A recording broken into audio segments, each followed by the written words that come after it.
మనం అనుకుంటాము ప్రొక్రాస్టినేట్, వాయిదా వేస్తూ ఉంటాము.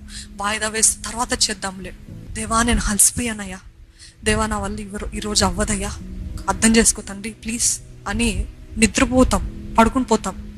కానీ మనం ఆ ప్రొక్రాస్టినేషన్ చేసిన వాయిదా వేయటం వల్ల అపవాది వాడి గుంపుతో సహా మన ఇంటికి దూసుకొని వచ్చేస్తున్నాడు, చొరపడుతున్నాడని మనకు అర్థం కావట్లేదు. ఎందుకంటే వాయిదా వేస్తున్నాం. దేవుడు అంటున్నాడు ఈ రోజే పెరిగివే, ఈ రోజే చేస్తే తర్వాత దాన్ని బట్టి మీరు సంతోషిస్తారంట.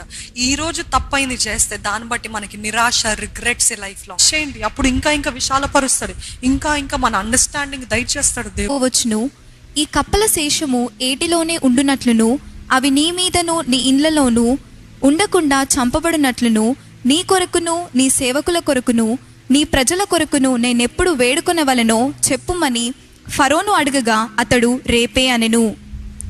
చేస్తానన్నాడు మోషే. ఎప్పుడు చేయమంటావు అని అంటే ఆయన ఏమంటున్నాడంట?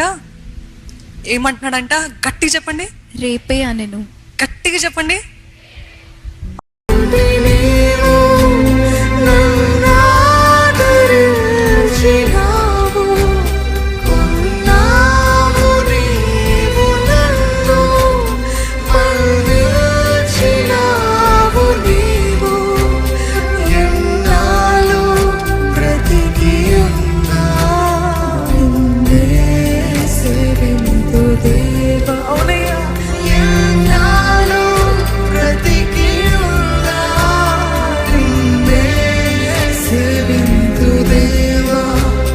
ప్రభువా నిన్ను నమ్మి నిన్నాశ్రయించినాను,